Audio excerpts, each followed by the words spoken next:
When Joe Biden signs that military aid package into law, he will also be signing another bill that will set the clock running on a potential U.S. ban on TikTok, the social media app wildly popular with Americans.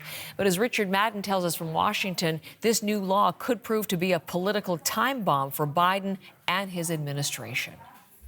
This is a big deal, but few issues unite a divided Congress than taking on big tech. And we saw last night the Senate voted overwhelmingly on that bill that will now force TikTok's parent company, ByteDance, which is owned by the Chinese government, 9 months to sell the app to a non-Chinese owner. If not, TikTok would be banned from the U.S. app stores or hosting companies.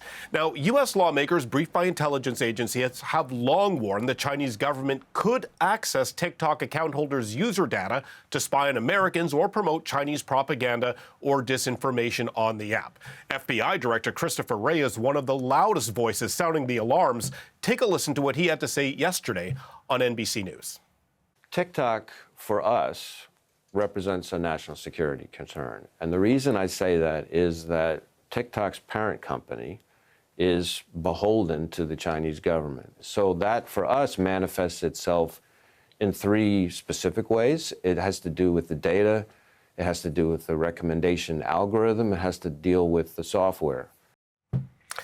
Now, it's worth noting here that TikTok is valued at billions of dollars and is wildly popular here. More than 170 million Americans use it for entertainment or as an income source. So you can imagine some content creators are quite concerned what happens next.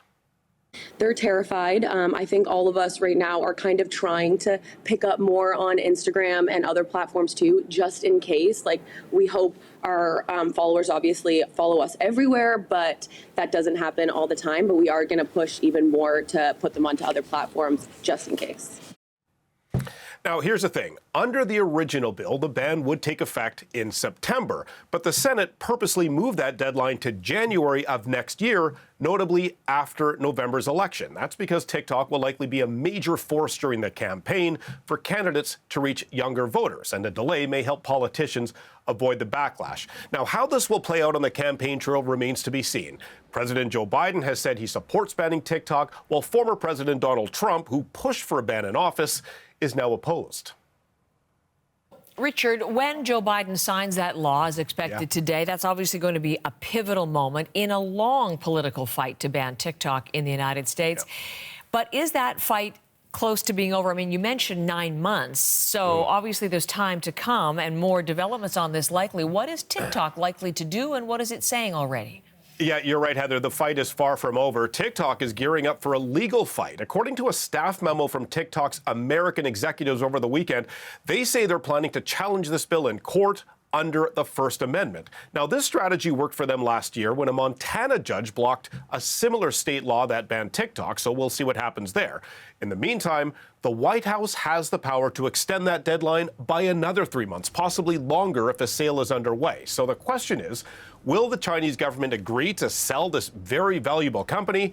And of course, who's out there to buy it?